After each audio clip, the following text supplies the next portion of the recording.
Morning, good evening, good afternoon. जब भी मेरा आप ये लेक्चर देख रहे हैं। आज क्लास 9th केमिस्ट्री की न्यू बुक का पहला लेक्चर है और फर्स्ट चैप्टर ही है।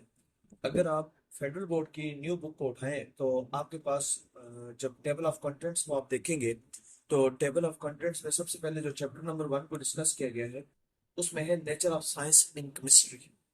अब इस चैप्टर को स्टार्ट करने से पहले कि जिसमें आपको केमिस्ट्री की ब्रांच और ब्रांचेस ऑफ केमिस्ट्री, फिर साइंस और इंजीनियरिंग और जो हमारे रोजमर्रा के इस्तेमाल में जो चीजें आती हैं उनके इस्तेमालात पे या उनकी यूजेस पे बात करूं तो सबसे पहले आप बुनियादी बात समझिएगा, बुनियादी मुकदमा क्या है जब आप इस चैप्टर को पढ़ने जाएंगे। मिसाल के तौर पर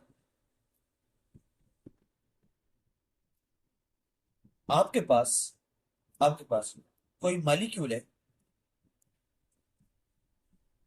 अब इस मॉलिक्यूल के अंदर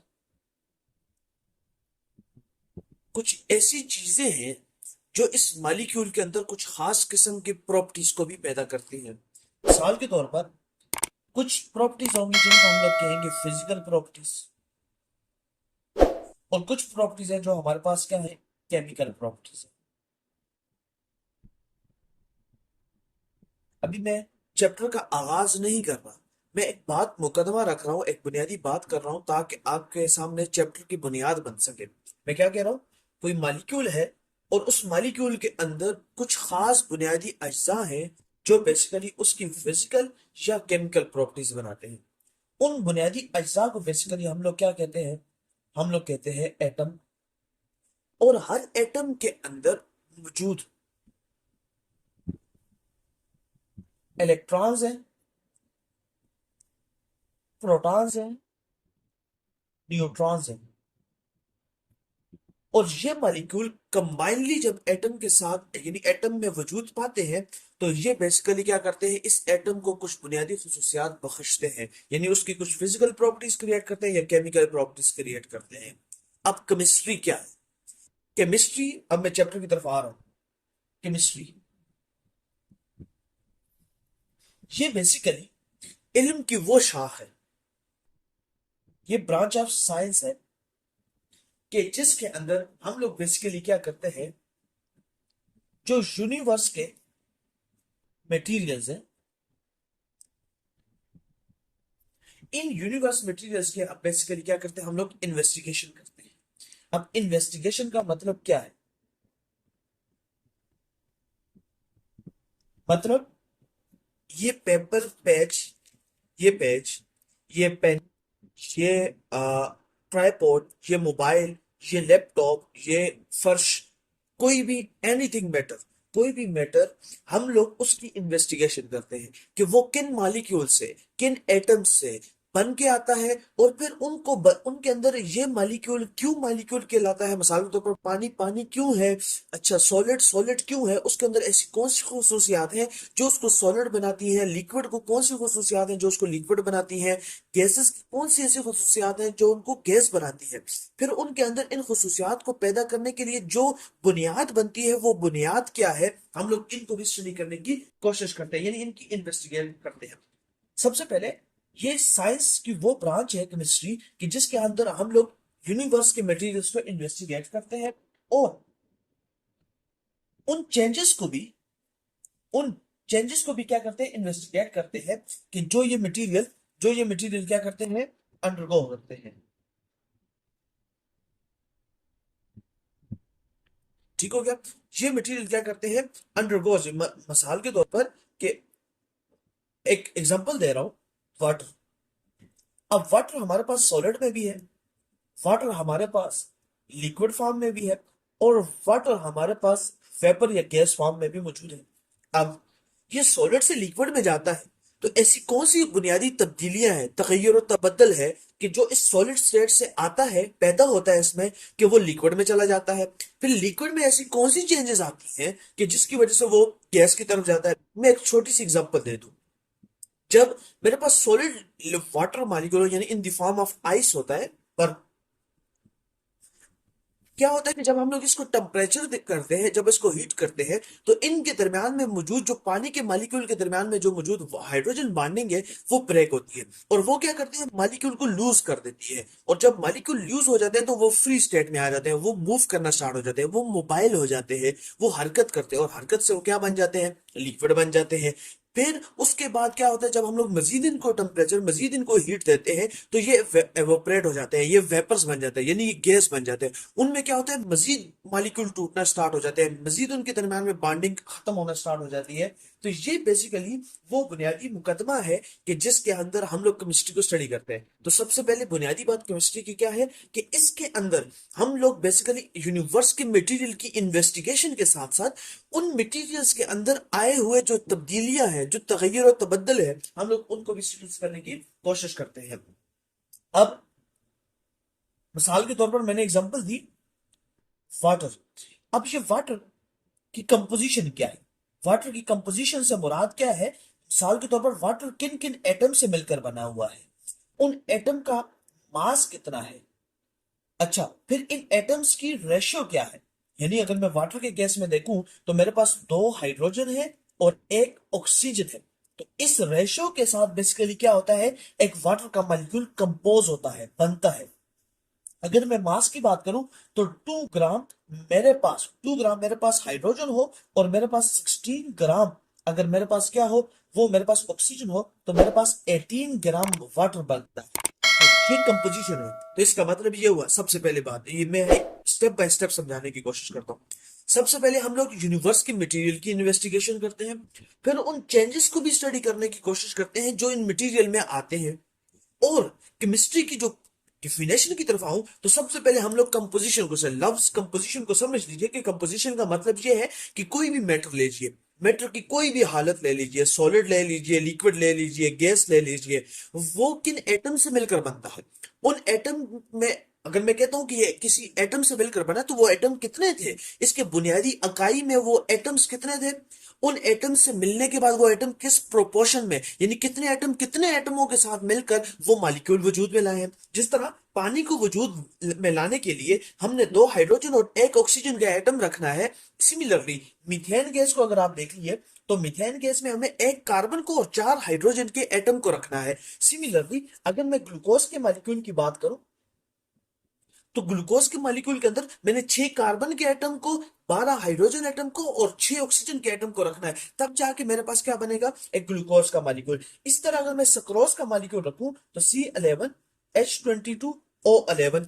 अब 11 मुझे कार्बन मिलाने पड़ेंगे, 22 मेरे पास हाइड्रोजन होने चाहिए और मेरे पास 11 ऑक्सीजन एटम होने चाहिए। तब जाके जब ये आपस में मिलेंगे और एक खास प्रोपोर्शन में मिलेंगे, ऐसा नहीं हो सकता कि रैंडमली कंबाइन हो गए, नो, एक खास पैटर्न, एक खास स्ट्रक्चर के तहत, एक खास ओरिएंटेशन के तहत जब ये आपस में मिलेंगे तो ये बेसिकली क्या करेंगे, ये हमारे पास सक्रोज का मॉलिक्यूल क्रिएट करेंगे। ग्लूकोज के लिए भी यही उसूल है, इसी तरह हमारे पास मीथेन के लिए भी यही उसूल है, और वाटर का। अब आप कहेंगे मैंने एक लफ्ज यहाँ पे यूज किया, ओरिएंटेशन का मतलब क्या है। याद रखिएगा, जब वाटर का मॉलिक्यूल होता है ना, तो इनमें एटम्स के दरमियान में बॉन्ड एंगल होता है, मतलब एक एटम्स और दूसरे एटम के दरमियान में एक एंगल होता है। जिस तरह अगर मैं इस मॉलिक्यूल को लिखने की कोशिश करूं तो मैं इसको ऐसे भी लिख सकता हूं, लिखने में मैं ऐसे भी लिख सकता हूं, लेकिन असल में ये मॉलिक्यूल होता है कुछ इस तरह। इनके दरमियान में जो एंगल बनता है वो होता है 104.5 डिग्री।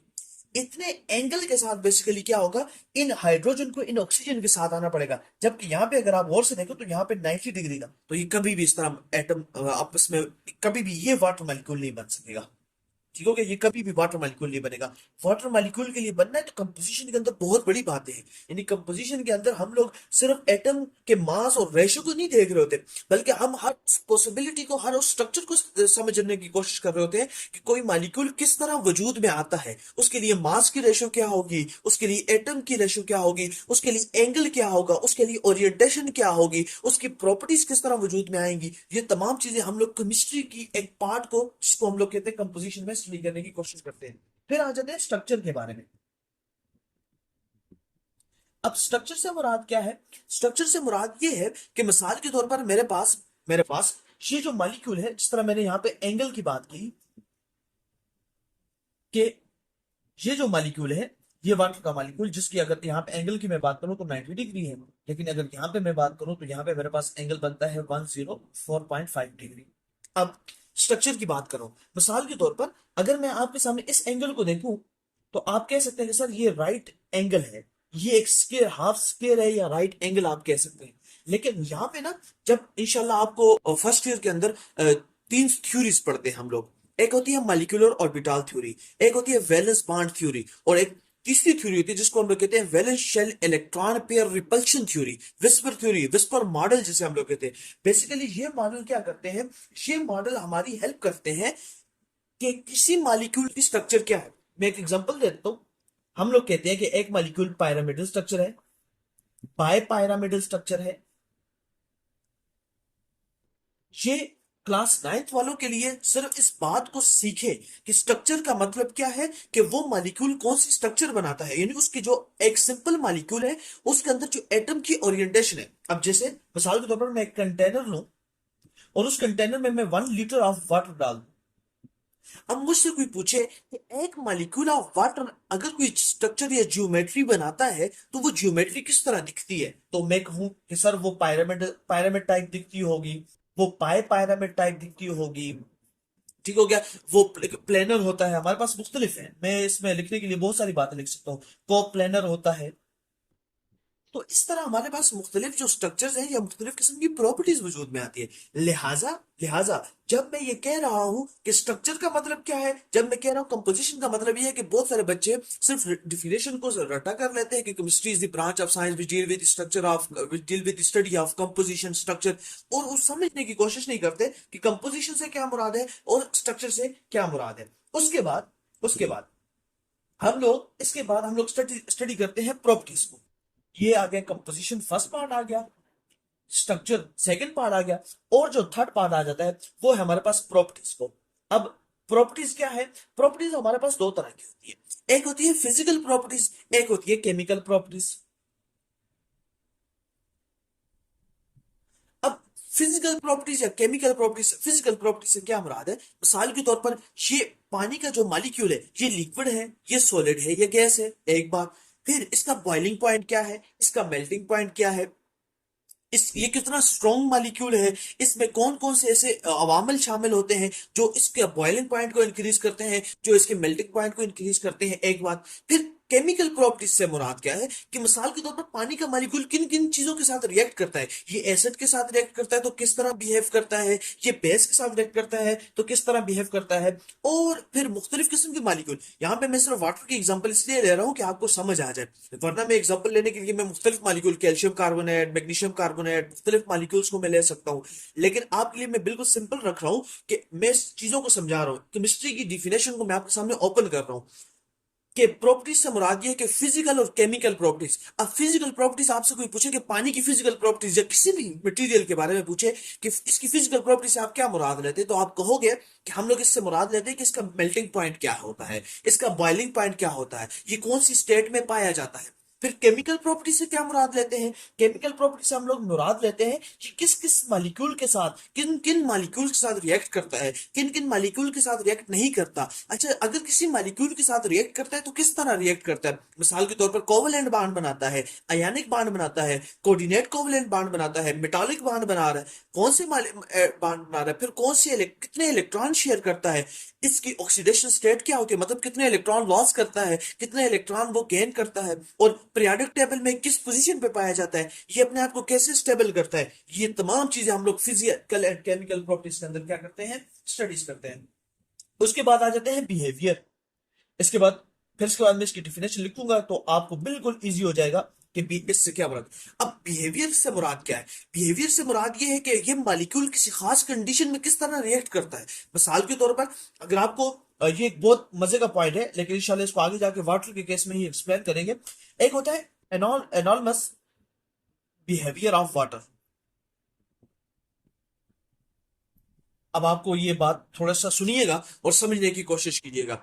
मिसाल के तौर पर हम लोग आम, ये आप लोगों ने कॉमन ऑब्जर्वेशन है कि अगर मैं किसी मटेरियल को हीट अप करूं तो उसका वॉल्यूम बढ़ जाता है। मिसाल के तौर पर आप एक कंटेनर में, एक बीकर में दूध ले लीजिए और उसको बॉईल करना स्टार्ट कीजिए, उसको हीट करना स्टार्ट कीजिए, तो आप देखेंगे कि जब उसका टेम्परेचर इंक्रीज करेगा तो उसका वॉल्यूम बढ़ना स्टार्ट हो जाएगा। नॉर्मल केस है। लेकिन अब होता क्या है, पानी के केस में जब हम लोग उसका जीरो से लेकर पानी के केस में जब हम लोग उसका जीरो से लेकर 4 डिग्री सेंटीग्रेड तक, जीरो से लेकर 4 डिग्री सेंटीग्रेड तक जब टेम्परेचर इंक्रीज करते हैं, तो एक आम सेंस में, आम उसूल में ये उसूल अपनाया जाता है कि पानी का वॉल्यूम इंक्रीज करना चाहिए। लेकिन यहाँ पे ट्रेंड रिवर्स है, इसका बिहेवियर उलट है। वो उलट बिहेवियर क्या है कि पानी बजाय इसके कि अपने वॉल्यूम को इंक्रीज करे, वो अपने वॉल्यूम को डिक्रीज करता है, और इसकी वजूहात भी मुख्तलिफ है। इसकी वजह बयान की जाएगी, लेकिन वो एक अपने टाइम पे बयान की जाएगी। दोबारा बता रहा हूं कि नेचुरली क्या है कि जब भी आप टेम्परेचर को इंक्रीज करो तो वॉल्यूम भी इंक्रीज होता है। लेकिन पानी के केस में यह है कि जब आप 0 से 4 डिग्री सेंटीग्रेड तक मूव करते हैं तो बजाय इसके कि पानी का वॉल्यूम इंक्रीज करे, वो डिक्रीज करता है। उसके बाद जैसे ही 4 डिग्री सेंटीग्रेड से आप 5 डिग्री सेंटीग्रेड करते हैं तो उसके बाद वो नॉर्मल रहता है, फिर वॉल्यूम इंक्रीज करना स्टार्ट कर जाता है। लेकिन ये जो 0 to 4 डिग्री सेंटीग्रेड तक का कंसेप्ट है, ये अब रिवर्स है, ये उलट है, ये नेचर के अगेंस्ट है। इसी तरह अब उलट आ जाए, आम उसूल ये है कि अगर आप टेम्परेचर को डिक्रीज करें तो पानी किसी भी चीज का वॉल्यूम भी डिक्रीज करना स्टार्ट कर जाता है। ये एक आम उसूल है, कायदा है। लेकिन अब क्या कैसे कि जब आप 4 डिग्री सेंटीग्रेड से 0 डिग्री सेंटीग्रेड तक पानी का टेम्परेचर कम करते हैं, तो बजाय इसके कि पानी का जो वॉल्यूम है वो भी डिक्रीज करे, बल्कि उलट हो जाता है। वहां पे क्या होता है, वॉल्यूम इंक्रीज कर जाता है। अब ये जो बिहेवियर है, ये एक एनॉर्मस बिहेवियर है।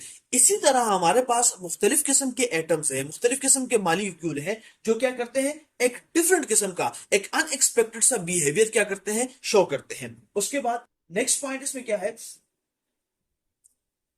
उसके बाद आ जाता है पांचवा पॉइंट और लास्ट पॉइंट, कि जिसमें हम लोग पढ़ते हैं चेंजेस। अब चेंजेस से क्या मुराद है, मिसाल के तौर पर यह आपको समझना है। अगर आप लोगों को याद हो तो मैंने कहा था कि अगर आप क्लास 10th में नहीं है तो क्लास 10th के स्टूडेंट्स अगर ये लेक्चर देख रहे हैं तो उनको पढ़ाया जा चुका है कि केमिकल रिएक्शन क्या होता है। लेकिन क्लास 9th के स्टूडेंट्स सुन लीजिए, केमिकल रिएक्शन के अंदर जब हम लोग उसकी डिफिनेशन बयान करते हैं तो हम ये कहते हैं कि chemical reaction basically bond breaking और न्यू बॉन्ड फॉर्मेशन होती है। पहले बॉन्ड टूटते हैं और नए बॉन्ड बनते हैं। अब जो पहले बांड टूटते हैं वो एनर्जी रिलीज करते हैं, जो नए बांड फॉर्म करते हैं वो भी एनर्जी रिलीज करते हैं। कुछ मॉलिक्यूल ऐसे होते हैं जो एनर्जी गेन करते हैं, कुछ मॉलिक्यूल ऐसे होते हैं जो एनर्जी गेन करते हैं। अब इस बात से मैं क्या समझाना चाह रहा हूं कि जब भी आप ये याद रखिएगा, कोई भी केमिकल रिएक्शन लिखेंगे, एक मैटर दूसरे मैटर में कन्वर्ट हो जाएगा। मिसाल के तौर पर मैं एक एग्जांपल आपके सामने लिख लूं ताकि आप लोगों को चीज समझ आ जाए, कि आप लोगों को कंफ्यूजन ना हो। मिसाल के तौर पर N2 plus 3H2 gives us 2NH3।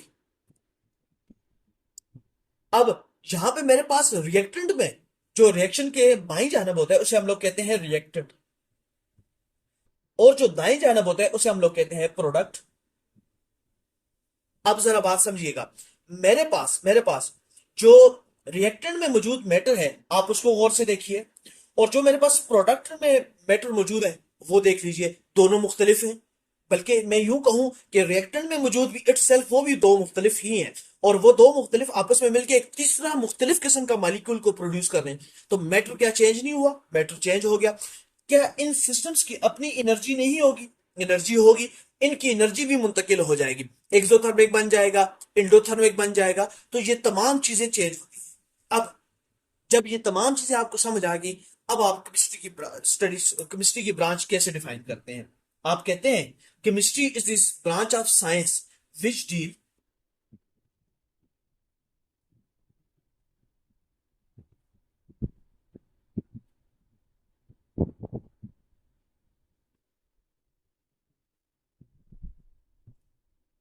Deals with the composition. सबसे पहली प्रॉपर्टी अगर मैं आपके सामने रखूं तो सबसे पहले प्रॉपर्टीज हम लोगों ने कौन सी स्टडी की थी, कंपोजिशन को स्टडी की थी। फिर स्ट्रक्चर को स्टडी किया था हमने। उसके बाद हम लोगों ने स्टडी किया था प्रॉपर्टीज को स्टडी किया था। उसके बाद जो चौथी प्रॉपर्टी हम लोगों ने स्टडी की थी वो थी बिहेवियर। और जो लास्ट जो पांचवी प्रॉपर्टीज हमने स्टडीज की थी वो थी changes in matter and energy. आप जरा देखिए ये कितनी आसान डिफिनेशन है कि ये साइंस की, ये इल्म की वो शाख है कि जिसके अंदर हम किसी भी मैटर सॉलिड लिक्विड गैस के, हम लोग उसकी क्या करते हैं, हम उसकी कंपोजिशन को स्टडी करते हैं कि वो मैटर किन से मिलकर बनता है, और मैं अब तमाम बातें एक्सप्लेन कर चुका हूं। उसकी स्ट्रक्चर को स्टडी करते हैं, उनकी प्रॉपर्टीज को स्टडी करते हैं, उनके बिहेवियर को स्टडीज करते हैं, और उनके अंदर आने वाले जो तब्दीलियां हैं, जो तगय्युर और तबद्दुल है, उनको हम लोग स्टडीज करते हैं। और ये भी याद रखना है हम एनर्जीज को भी स्टडीज करते हैं। अब केमिस्ट्री की ब्रांच कितनी आसान हो गई है आपके लिए। तो ये है बुनियादी बात केमिस्ट्री की ब्रांच को समझने से पहले। मैं आपके सामने बिल्कुल डायरेक्ट लिख लूं chemistry is the branch of science, और आपको बिल्कुल ऐसे सादा सादा एक्सप्लेन कर दूं, तो आप लोगों के लिए भी कंफ्यूजन क्रिएट होगी कि हम लोग इस इल्म को क्यों पढ़ते हैं। सबसे लोग समझते हैं कि केमिस्ट्री को इसलिए पढ़ा जाता है कि ये बस एक पेपर को पास करना है। नो, आपने अपने इर्द गिर्द मौजूद हर एक चीज को देखना होता है। उसके अंदर मौजूद क्या ये तजस्सुस नहीं है कि आपके ज़हन में ये सवाल उठता है कि ये पेन मेरे हाथ में, ये जो कलम मेरे हाथ में, ये जो कागज मेरे सामने पड़ा हुआ है, कि इसके अंदर कौन सा मैटर मौजूद है। अगर ये मैटर सॉलिड है तो सॉलिड में ये किस मॉलिक्यूल से मिलकर बनता है, ये किस तरह बनता है, और इसको किस तरह बनाया जाता है। इस पे ये जो लाइनिंग, ये जो इसके पिन कार्ड, क्लिप बोर्ड, ये तमाम चीजें किस तरह वजूद में आती है। इन तमाम चीजों को, ये तजस्सुस है जिसकी हम लोग क्या करते हैं, जुस्तजू में लगे होते हैं, और इसी चीज को हम लोग बेसिकली क्या करते हैं, स्टडी करने की कोशिश करते हैं। सिमिलरली अब केमिस्ट्री का थोड़ी सी, केमिस्ट्री की ब्रांच का जो ये मैं बात कर रहा था, इसी का मैं आगे एक हवाला दे देता हूं। आप बीमार होते हैं, आप मुख्तलिफ किस्म के कफ सिरप्स का इस्तेमाल करते हैं।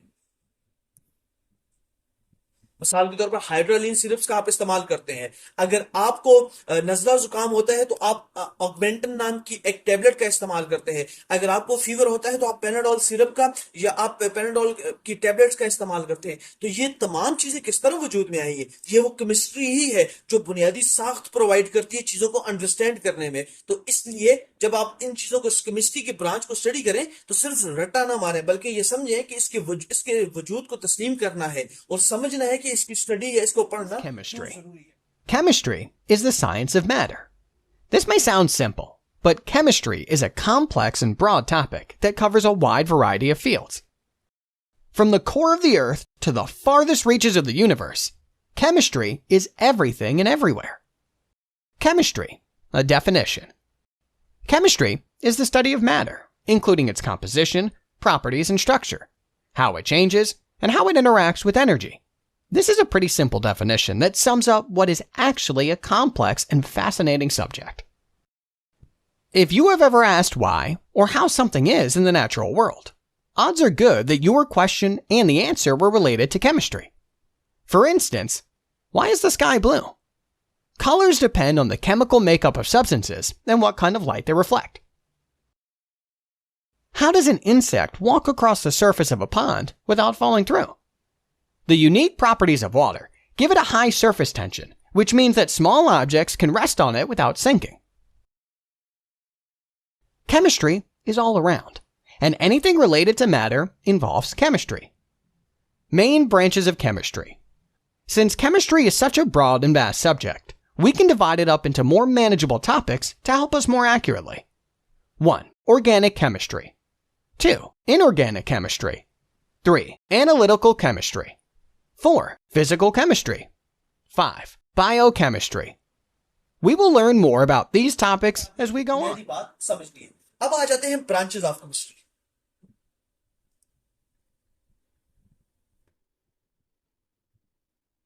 Branches of chemistry. अच्छा, अब आ जाते हैं ब्रांचेस ऑफ केमिस्ट्री की तरफ। और ब्रांचेस ऑफ केमिस्ट्री में जो सबसे पहली बड़ी ब्रांच है वो आती है हमारे पास ऑर्गेनिक केमिस्ट्री। अब ऑर्गेनिक केमिस्ट्री क्या है, ये समझने की कोशिश कीजिएगा। ऑर्गेनिक केमिस्ट्री को हमारे यहाँ जब टीचर्स वगैरह या मुख्तलिफ किस्म के बुक्स को आप स्टडी करते हैं तो वो सिंपल कहते हैं the study of organic compound is called organic chemistry.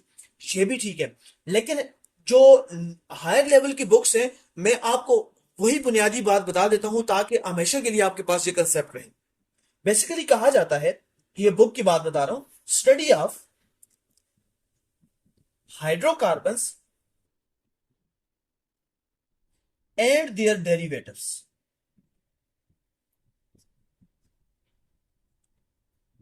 क्या मतलब?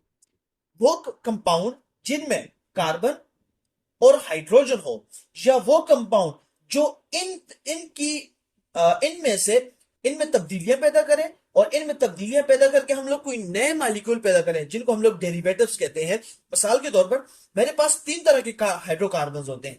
एक हाइड्रोकार्बन है जिसका नाम है, हम लोग कहते हैं अल्केन। दूसरे हाइड्रोकार्बन का नाम है हमारे पास अल्कीन।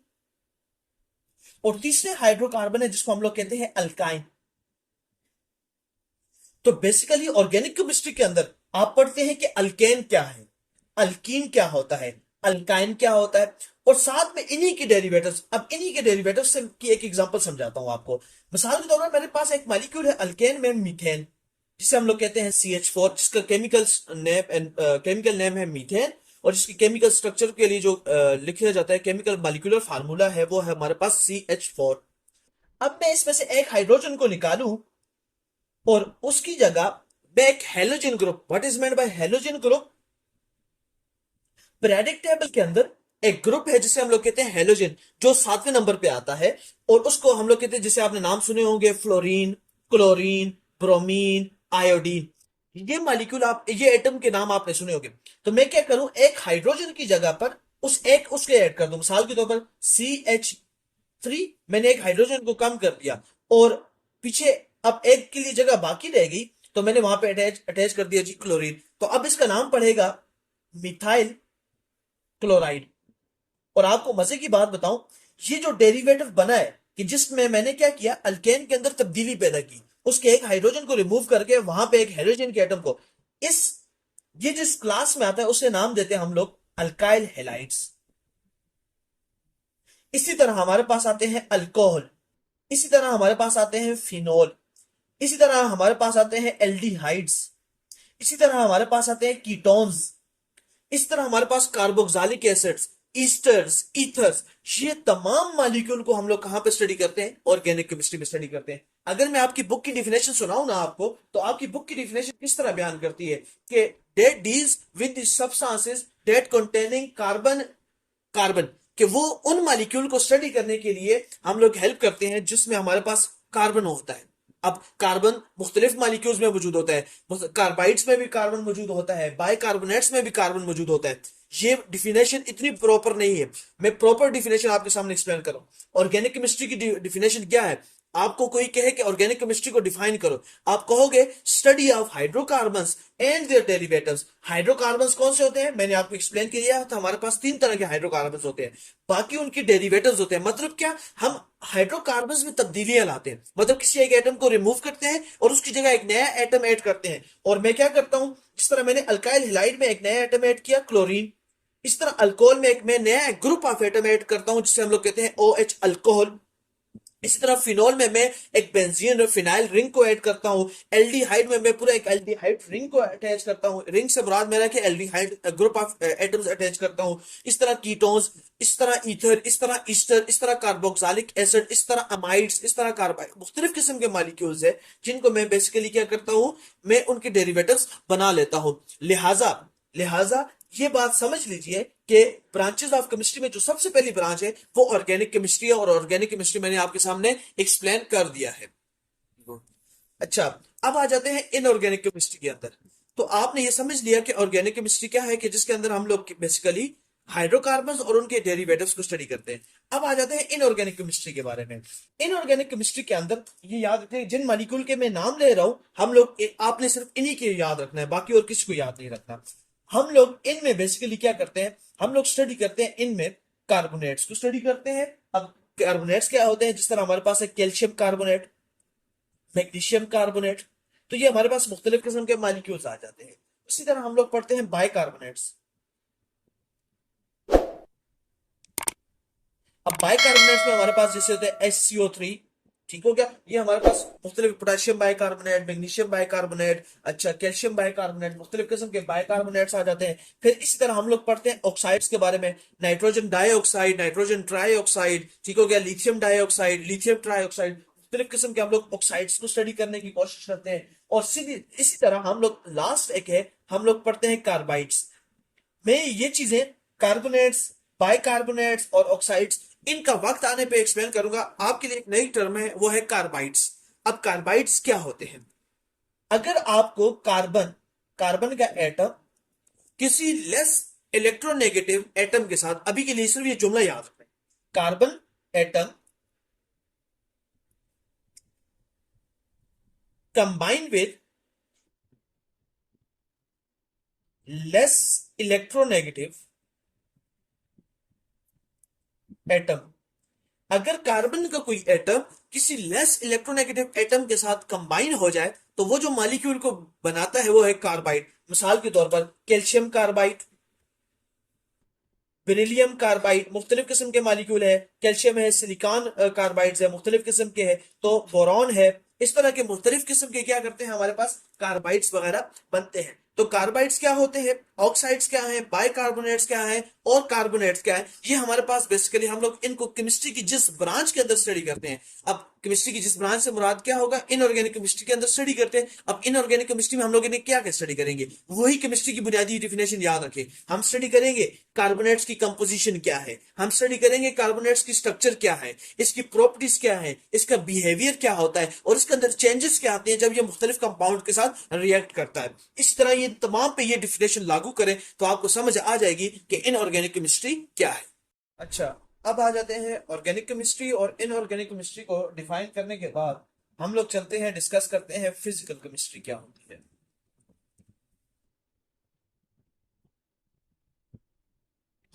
अब हम लोग फिजिकल केमिस्ट्री के अंदर किस चीज को स्टडी करते हैं?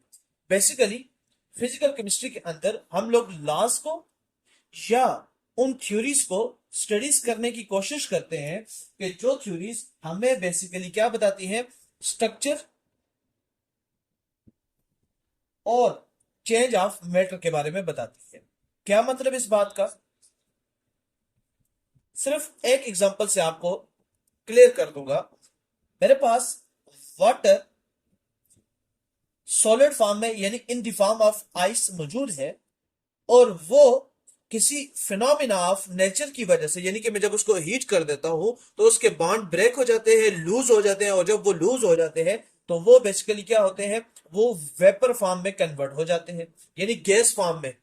अगर मैं सिंपल कहूं तो वो वेपर या गैस की फॉर्म में क्या हो जाते हैं, बुखारात बन के उड़ जाते हैं। अब इसके लिए जो मैं इसको हीट देता हूं उसे कहते हैं हीट ऑफ सब्लिमेशन। अब ये किस तरह होते हैं, वो कौन से लॉज हैं जिनको हम लोग, जैसे लॉज ऑफ थर्मोडायनेमिक्स होते हैं, उसका कुछ पार्ट रोल प्ले कर रहा होता है। फिर मुख्तलिफ किस्म की कंडीशंस होती हैं, हम लोग उनको स्टडीज करने की कोशिश करते हैं। किसमें, फिजिकल केमिस्ट्री के अंदर क्या करते हैं, हम लोग स्टडी करने की कोशिश करते हैं। उसके बाद हमारे पास जो नेक्स्ट ब्रांच आ जाती है वो है हमारे पास एनालिटिकल केमिस्ट्री की ब्रांच आ जाती है। अब एनालिटिकल केमिस्ट्री या एनालिसिस केमिस्ट्री, इसमें बेसिकली क्या किया जाता है, इसमें हम लोग क्या करते हैं, मुख्तलिफ किस्म की इंस्ट्रूमेंट्स या मुख्तलिफ किस्म का जो मेथड्स होते हैं उनको इस्तेमाल में लाते हैं। और इस्तेमाल में लाने के बाद हम लोग क्या करते हैं, composition of and properties, composition और प्रॉपर्टीज ऑफ मैटर को क्या करते हैं, स्टडी करने की कोशिश करते हैं। मिसाल के तौर पर मेरे पास एक टेक्निक है, स्पेक्ट्रोस्कोपिक टेक्निक है। अब स्पेक्ट्रोस्कोपिक में क्या होता है, फिर इसी तरह एनएमआर स्पेक्ट्रम होता है, मुख्तलिफ किस्म की आईआर स्पेक्ट्रम होता है। ये मुख्तलिफ किस्म की क्या होती है, टेक्निक्स होती हैं। और इन टेक्निक्स को हम लोग इस्तेमाल में लाके एनालिसिस करते हैं, मुआयना करते हैं, तज्जिया करते हैं। और तज्जिया दो तरह से करते हैं, एक हम लोग करते हैं क्वांटिटेटिव और एक होता है क्वालिटेटिव। अब क्वांटिटेटिव एनालिसिस क्या है, क्वांटिटेटिव एनालिसिस के अंदर हम लोग मास अमाउंट को रिप्रेजेंट करते हैं। मिसाल के तौर पर मैं सिंपल कहूं कि मेरे पास H2O है और इसका कितना ग्राम मास होगा, तो आप लोग कहते हो कि 18 ग्राम मास होगा। उसमें हाइड्रोजन का मास कितना होगा, 2 ग्राम होगा। ऑक्सीजन का मास कितना होगा, 16 ग्राम। ये क्वांटिटेटिव एनालिसिस है। हाइड्रोजन के कितने एटम होंगे, 2 एटम होंगे। ऑक्सीजन के कितने एटम होंगे, 1 एटम होंगे। तो ये बेसिकली क्वांटिटेटिव एनालिसिस है, जिसमें हम लोग अमाउंट को देखते हैं, मेजरमेंट को देखते हैं, मिकदार को देखते हैं। और क्वालिटेटिव एनालिसिस में क्या होता है, हम लोग नेचर ऑफ एटम को देख रहे होते हैं। मिसाल के तौर पर कौन सा एटम शामिल है, हाइड्रोजन शामिल है, ऑक्सीजन शामिल है, नाइट्रोजन शामिल है, कार्बन शामिल है, ऑक्सीजन शामिल है, फ्लोरीन शामिल है, क्लोरीन शामिल है, और उसकी क्या प्रॉपर्टीज वगैरह है। तो ये बेसिकली हम लोग एनालिटिकल केमिस्ट्री के अंदर स्टडी करेंगे। एनालिटिकल केमिस्ट्री क्या है कि वो ब्रांच ऑफ केमिस्ट्री होती है जिनमें हम लोग मुख्तलिफ इंस्ट्रूमेंट्स या मुख्तलिफ मेथड्स को क्या करते हैं, इस तरह फिल्ट्रेशन वगैरह होती है, फिल्ट्रेशन के जरिए हम लोग मुख्तलिफ चीजों को देख रहे होते हैं, डिस्टिलेशन वगैरह होती है। ठीक हो गया, ये मुख्तलिफ किस्म की टेक्निक्स है जिनको हम लोग इस्तेमाल करके क्या करते हैं। जैसे एक मैं अभी तो बहुत सारी बातें हैं, इनमें मैं बहुत सारी बातें आपको लिखवा सकता हूं, लेकिन मैं साथ साथ बता रहा हूं, वर्बलाइज कर रहा हूं कि एक होता है कंबस्शन एनालिसिस होता है, जिसके जरिए हम लोग कार्बन, हाइड्रोजन और ऑक्सीजन, यानी किसी कंपाउंड में कार्बन मौजूद है, हाइड्रोजन मौजूद है या ऑक्सीजन मौजूद है कि नहीं है, तो इसके जरिए हम लोग इसको एनालिसिस करने के लिए, इसका मुआयना करने के लिए कितना मौजूद है और कौन कौन से यानी कार्बन, हाइड्रोजन और ऑक्सीजन किस किस में पाया जा रहा है, इसको एनालिसिस करते हैं। तो ये एनालिटिकल केमिस्ट्री की ब्रांच में आता है। उसके बाद हमारे पास जो है आ जाती है एक नई ब्रांच आ जाती है, जिसको बेसिकली हम लोग कहते हैं बायोकेमिस्ट्री।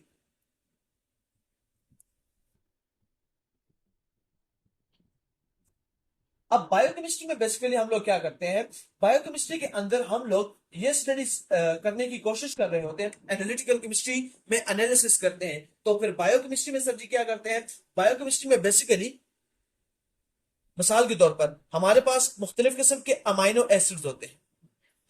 हमारे पास अमाइनो एसिड्स को मैं सादा अल्फाज में कह दूं, हमारे पास प्रोटीन्स होते हैं, हमारे पास कार्बोहाइड्रेट्स होते हैं,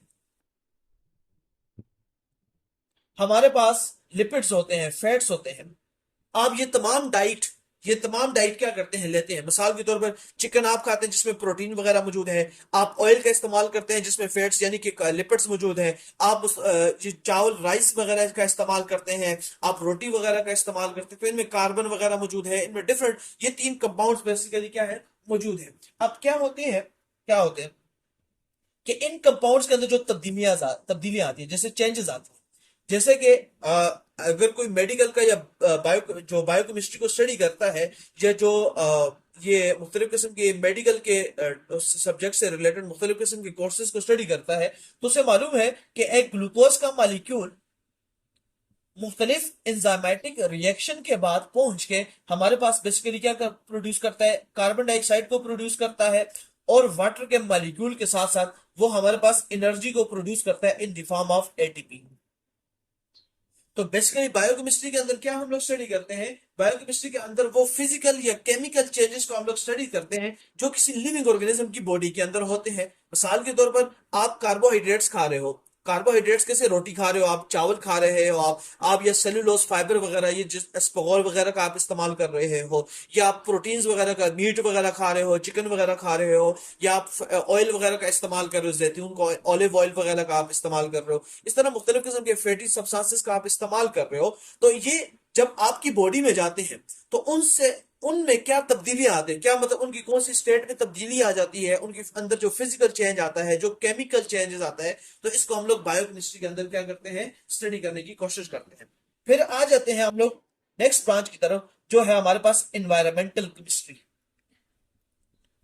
आसान ब्रांचेस है, सिर्फ कंसेप्ट ले लीजिए कि ताकि आप जब कंसेप्ट को समझ लीजिए आप डिफरेंशिएट कर सकें कि मैं किस ब्रांच को यहाँ पे लागू कर सकता हूँ और किस ब्रांच को लागू नहीं कर सकता। एक ऐसा कंसेप्ट भी आता है कि आप एक साथ बहुत सारी ब्रांचेस को लागू कर सकते हैं, तो मैं अभी उसी के एक एग्जांपल आपको दे देता हूँ। मिसाल के तौर पर एनवायरमेंटल केमिस्ट्री के अंदर हम लोग एनवायरमेंट से रिलेटेड, व्हाट इज एनवायरमेंट, कि एनीथिंग अराउंड अस,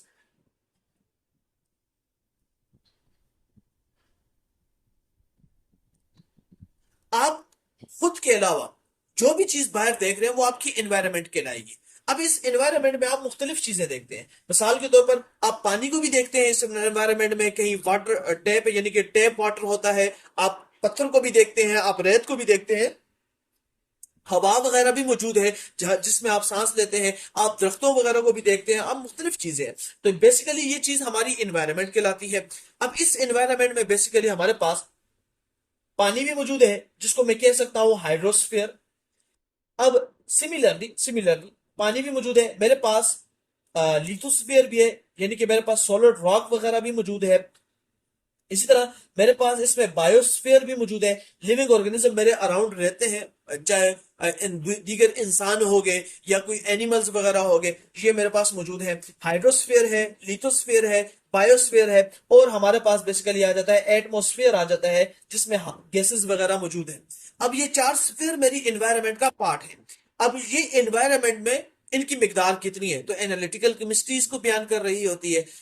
ये बात समझने की है। इसमें मुख्तलिफ किस्म के हमारी मेरी एनवायरनमेंट में मुख्तलिफ किस्म के ऑर्गेनिक कंपाउंड है, तो ऑर्गेनिक केमिस्ट्री होती है। इनऑर्गेनिक कंपाउंड भी मौजूद है, तो इनऑर्गेनिक केमिस्ट्री भी वहां पे डिस्कस हो जाएगी। अब ये तमाम चीजें बताने का मकसद क्या है? एनवायरमेंटल केमिस्ट्री बेसिकली एनवायरनमेंट के अंदर आने वाली जो तगैर और तब्दीलीज है, जो उनके अंदर फिजिकल चेंजेस आती हैं, जो उनके अंदर केमिकल चेंजेस आती हैं, एसिड रेन का कंसेप्ट, ग्रीन केमिस्ट्री का कंसेप्ट, ठीक हो गया, ओजोन के बारे में कुछ बुनियादी बातें, अच्छा फिर उसके बाद ग्रीन हाउस इफेक्ट के बारे में बातें, ये तमाम चीजें बेसिकली हम लोग किसका पार्ट समझते हैं? ये हम लोग बेसिकली इन्वायरमेंटल केमिस्ट्री का पार्ट समझते हैं। कि इन्वायरमेंटल केमिस्ट्री के अंदर क्या किया जाता है कि उन तमाम चीजों को स्टडीज किया जाता है कि जो हमारे एनवायरनमेंट के पोल्यूटेंट्स के तौर पे हैं, जो हमारी एनवायरनमेंट को नुकसान देते हैं। जैसे मिसाल के तौर पर अगर मैं एक सिंपल सी एग्जांपल दूं, तो एक शॉपर बैग जो हमारे पास है, जो हम लोग इस्तेमाल, प्लास्टिक बैग जो हम लोग इस्तेमाल करते हैं, ये हमारी एनवायरनमेंट को किस तरह नुकसान पहुंचा सकता है। रेफ्रिजरेटर वगैरह हमारी एनवायरनमेंट को किस तरह नुकसान पहुंचाता है। ऑटोमोबाइल्स के इससे निकलने वाले जो धुएं हैं, जो मुख्तलिफ किस्म के नाइट्रोजन और कार्बन और सल्फर कंटेनिंग कंपाउंड्स है, लेड कंटेनिंग कंपाउंड्स है, वो किस तरह हमारी ओजोन को, हमारी एनवायरनमेंट को नुकसान पहुंचाते हैं। तो ये हमारा क्या है? बेसिकली एनवायरमेंटल केमिस्ट्री का पार्ट है। फिर उसके बाद आ जाते हैं हमारे पास इंडस्ट्रियल केमिस्ट्री। अब इंडस्ट्रियल केमिस्ट्री के अंदर हम लोग क्या करते हैं? इंडस्ट्रियल केमिस्ट्री के अंदर हम लोग मुख्तलिफ प्रोसेसेस, जैसे एक एग्जांपल में लिख रहा हूं, उस प्रोसेस का नाम है हेबर प्रोसेस। अब इस हेबर प्रोसेस के अंदर हम लोग क्या करते हैं? हम लोग बेसिकली अमोनिया को प्रोड्यूस करते हैं। तो इंडस्ट्रियल केमिस्ट्री के अंदर हम लोग बेसिकली कुछ केमिस्ट्री के लॉस को, कुछ केमिस्ट्री के कावानीन को इस्तेमाल करते हुए, नेचर के कावानीन को इस्तेमाल करते हुए, हम मुख्तलिफ इंडस्ट्रियल प्रोसेसेस वगैरह, जिसके जरिए मिसाल के तौर पर आपकी कॉटन की इंडस्ट्री है, आपकी लेदर की इंडस्ट्री है, आपकी टायर्स वगैरह की इंडस्ट्रीज है, आपकी ऑटोमोबाइल्स की इंडस्ट्रीज है, आपकी पेंट की यानी कि डाइस की इंडस्ट्रीज है, आपकी कॉस्मेटिक की इंडस्ट्रीज आ जाती है, और आपकी सबसे बड़ी इसके एक बहुत बड़ी एग्जांपल पेट्रोकेमिकल इंडस्ट्रीज, जिसके अंदर हम लोग पेट्रोल वगैरह, डीजल वगैरह, ऑयल वगैरह, ठीक हो गया, जो मुख्तलिफ किस्म के कोयल तार वगैरह, मुख्तलिफ किस्म के पेट्रोकेमिकल कंपाउंड्स को एक्सट्रैक्ट करते हैं, चाहे वो फ्रैक्शनल डिस्टिलेशन के थ्रू करें, डिस्टिलेशन प्रोसेस के थ्रू करें, डिस्ट्रीब्यूटिव डिस्टिलेशन के थ्रू, मुख्तलिफ एग्जांपल्स के थ्रू हम लोग क्या करते हैं? बेसिकली उन प्रोसेस को इस्तेमालात में लाते हैं, इस्तेमाल करते हैं, और उसके जरिए हम लोग क्या करते हैं? मुख्तलिफ किस्म के कंपाउंड्स वगैरह को इस्तेमाल करते हैं। फिर आ जाते हैं उसके बाद नेक्स्ट वन है, वो है हमारे पास मेडिसिनल केमिस्ट्री। अब मेडिसिनल केमिस्ट्री क्या है? और मैं एक काम ये भी करूंगा कि मैं मुख्तलिफ किस्म की एनिमेशंस हर एक ब्रांच के साथ डाल दूंगा, कि ताकि आपको थोड़ा सा आइडिया हो जाए कि ये बेसिकली ये ब्रांच किस चीज को, एक एनिमेशन आपको एक व्यू भी रह जाएगा जहन में कि ये कौन सी ब्रांच को रिप्रेजेंट करती है। मेडिसिनल केमिस्ट्री बेसिकली क्या है कि इसमें हम लोग बेसिकली ड्रग्स वगैरह के बारे में स्टडी करते हैं, मेडिसिन वगैरह के बारे में स्टडी करते हैं। हम मुख्तलिफ किस्म के जो केमिकल प्रोसेसेस वगैरह बॉडीज के अंदर हो रहे हैं, लिविंग ऑर्गेनिज्म के अंदर हो रहे होते हैं, ना सिर्फ लिविंग ऑर्गेनिज्म बल्कि एनिमल्स के अंदर जो मुख्तलिफ किस्म के ड्रग्स का रिएक्शन होता है, कि ड्रग किस तरह रिएक्ट करती है, ड्रग किस तरह बॉडी के अंदर इफेक्ट को प्रोड्यूस करती है। कोकेन वगैरह को हम लोग स्टडी करते हैं कि कोकेन किस तरह वर्क करती है, आइस का जो किस तरह वर्क करती है, सिगरेट स्मोकिंग किस तरह बॉडी को इफेक्ट करती है। तो हम लोग इन तमाम चीजों को क्या करते हैं? स्टडीज करते हैं। फिर उसके बाद आ जाते हैं पॉलीमर केमिस्ट्री।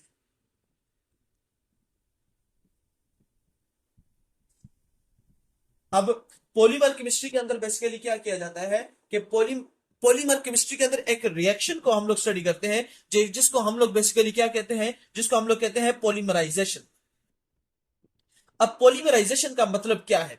आप छोटे छोटे टुकड़ों को मिलाकर एक बहुत बड़ा टुकड़ा बनाते हैं। उस बड़े टुकड़े का नाम है पॉलीमर। और ये जिस प्रोसेस के थ्रू बनता है उसे कहते हैं पॉलीमराइजेशन। कि आपने छोटे छोटे यूनिट्स को आपस में मिलाया और आपने क्या किया, एक बड़ा यूनिट बना दिया। मैं एक एग्जांपल दे दूं, हमारे पास एक आपका एक घर है। वो घर एक पूरे का पूरा एक पॉलीमर है, एक बहुत बड़ा मॉलिक्यूल है। अब वो छोटे छोटे ब्लॉक्स से मिलकर बनता है। तो ये छोटे छोटे यूनिट्स बेसिकली क्या है, जब इनको हम आपस में मिलाते हैं तो एक बहुत बड़ी ब्रांच हमारे पास बन के आती है, जिसको हम लोग क्या कहते हैं, पॉलीमर केमिस्ट्री में हम लोग इन्हीं को स्टडी करते हैं। मिसाल के तौर पर हमारे पास ये जो पॉलीथीन बैग्स वगैरह आप इस्तेमाल करते हैं, ये जो शॉपर आप इस्तेमाल करते हैं, जो प्लास्टिक बैग आप इस्तेमाल करते हैं जिसमें आप रोजमर्रा का सामान वगैरह लेकर आते हैं, तो ये बेसिकली इस पॉलीमर केमिस्ट्री के ही क्या है, ब्रांचेस में आता है। तो पॉलीमर केमिस्ट्री इसमें आ गया। फिर उसके बाद हम लोग स्टडी करते हैं जियोकेमिस्ट्री के बारे में। ये मैंने फुल डिटेल लेक्चर है जो मैं अपलोड करने जा रहा हूं आपके लिए, कि जिसमें हम लोग केमिस्ट्री की पहली इनिशियल ब्रांच को हम लोग स्टडी कर रहे हैं और फिर ब्रांचेस ऑफ केमिस्ट्री को स्टडी कर रहे हैं। और मैंने ये पूरी डिटेल, जितनी मैं डिटेल इसमें डाल सकता था, मैं वो आपके लिए डाल रहा हूँ। फिर आ जाते हैं हमारे पास जियोकेमिस्ट्री में। अब जियोकेमिस्ट्री में हम लोग बेसिकली क्या करते हैं, हम लोग अर्थ की लेयर्स के बारे में स्टडी करते हैं कि अर्थ की लेयर्स किन कंपाउंड से, उसकी कंपोजिशन वगैरह क्या है, उसकी स्ट्रक्चर वगैरह क्या है। हम लोग बेसिकली क्या करते हैं, इसको स्टडी करने की कोशिश करते हैं। फिर अर्थ के अंदर आने वाली जो तगीर और तब्दीलियां हैं, हम लोग उनको भी क्या करते हैं, स्टडी करने की कोशिश करते हैं। फिर आ जाते हैं हमारे पास जो नेक्स्ट है, वो है हमारे पास न्यूक्लियर केमिस्ट्री।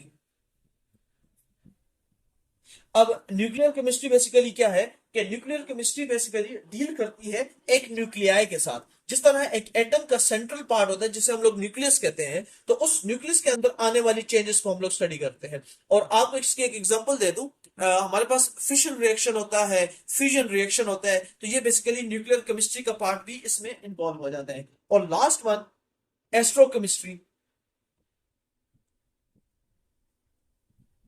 अब एस्ट्रोकेमिस्ट्री के अंदर आप लोग क्या करते हैं, कि एस्ट्रोकेमिस्ट्री के अंदर बेसिकली मुख्तलिफ किस्म के इस कायनात के अंदर हमारा जो सैयारा है, यानी कि जो अर्थ है, इसके अलावा बाकी सैयारे भी मौजूद हैं, यानी कि मरकरी भी मौजूद है, वीनस भी है, और अर्थ इटसेल्फ है। फिर मार्स आता है, जुपिटर आता है, सैटर्न आता है, यूरेनस आता है, नेपच्यून आ जाता है, या प्लूटो वगैरह आ जाता है। ये मुख्तलिफ सैयारे हैं। फिर इन सैयारों की मुख्तलिफ गैलेक्सीज वगैरह आ जाती हैं।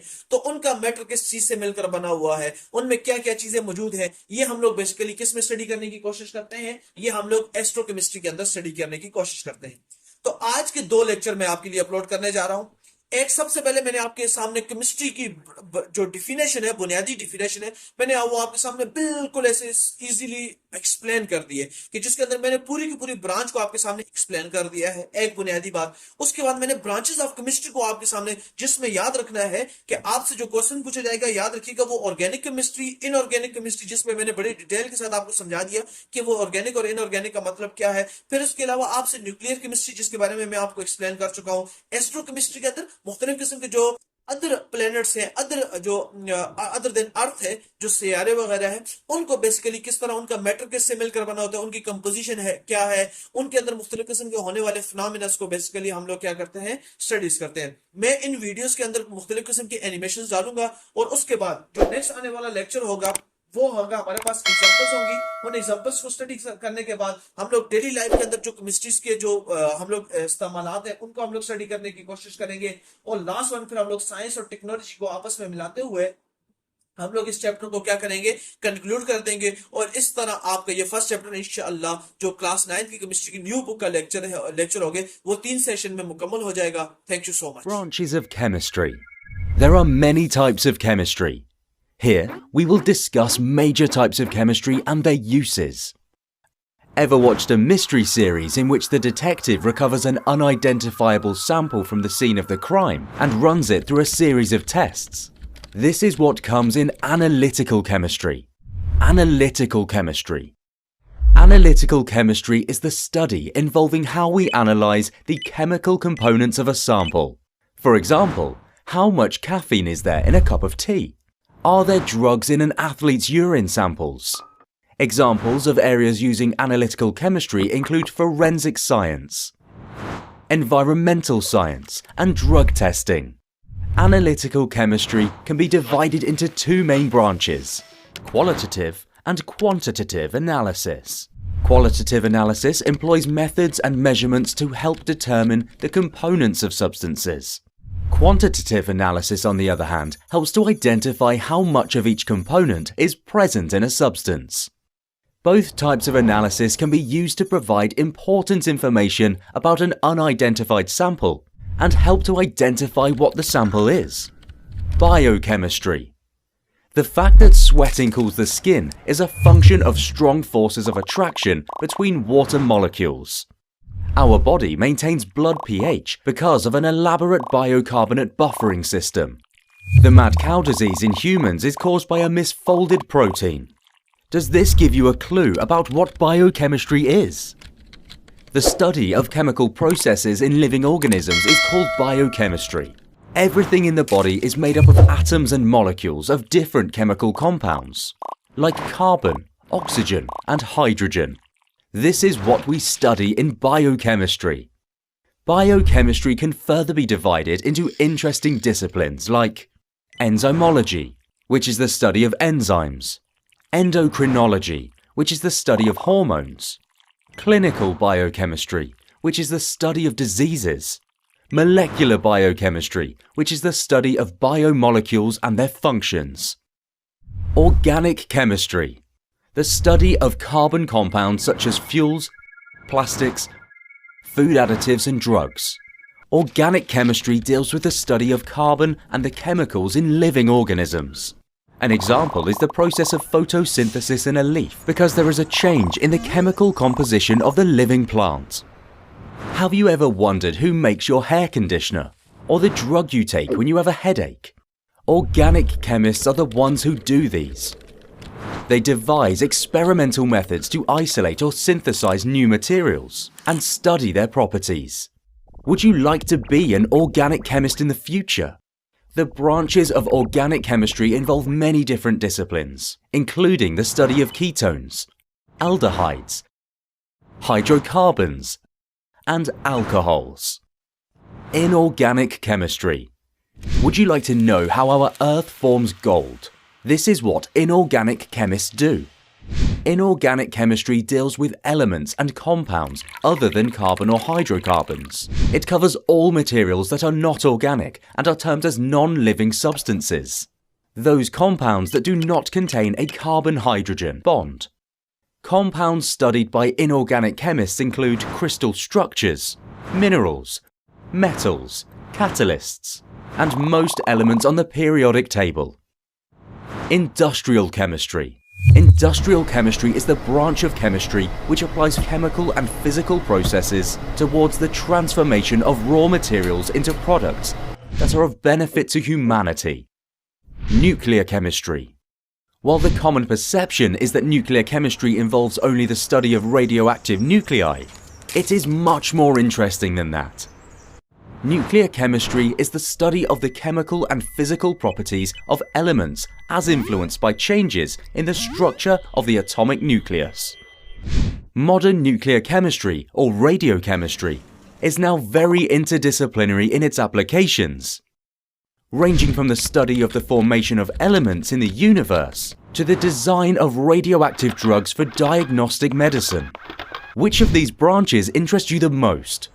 Do tell us in the comments below.